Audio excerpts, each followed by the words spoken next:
Good morning বন্ধুরা, কেমন আছো? দেখো আমি সকাল সকাল নিয়ে চলে এসেছি একটা চায়ের ভিডিও। এখানে চা গরম করতে বসিয়ে দিয়েছি। জল গরম করতে বসিয়ে দিয়েছি। এর মধ্যে দিয়ে দিলাম তুলসী পাতা, দিয়ে দিচ্ছি 1 ইঞ্চি আদা,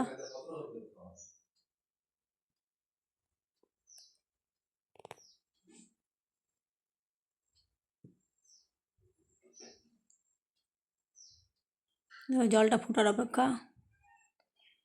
যখন জলটা ফুটে যাবে ভালো করে চামচ দিয়ে নেড়ে দেবো। এটা একটু বেশি টাইম ধরে ফুটাতে হবে। এই চাটি খাওয়া খুব উপকার সর্দিতে, মানে 12 মাস খেতে পারলে সর্দি হবে না। দেখো জলের কালারটা চেঞ্জ হয়ে গেছে, সবুজ সবুজ হয়ে গেছে। এরপর এর সঙ্গে দিয়ে দিলাম 1/2 চামচ গোলমরিচ গুঁড়ো।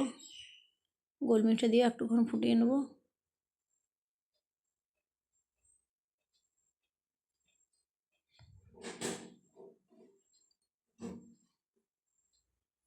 গোলমরিচ দিয়ে ফুটছে। এবার দিয়ে দিচ্ছি চা পাতা দিয়ে একটুক্ষণ ফুটিয়ে নেব। তা দিয়ে দিচ্ছি পরিমাণ মতো চিনি। আমি এখানে 5 কাপ জল দিয়েছি, এই জন্য 5 চামচ চিনি দেবো। যারা বেশি মিষ্টি খাওয়া তারা বেশি দিবে।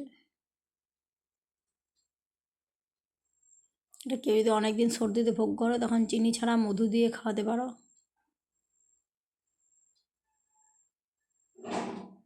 দেখো চা আমার রেডি। গ্যাসের আঁচ বন্ধ করে দিলাম।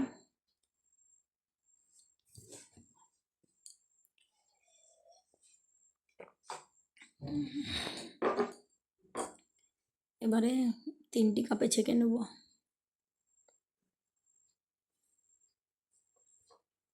দেখো বন্ধুরা চায়ের কালারটা কেমন সুন্দর এসেছে। যারা এর আগে এরকম করে খাওনি তারা অবশ্যই বাড়িতে একবার করে খাবে। সকালের আমেজই পরিবর্তন হয়ে যাবে।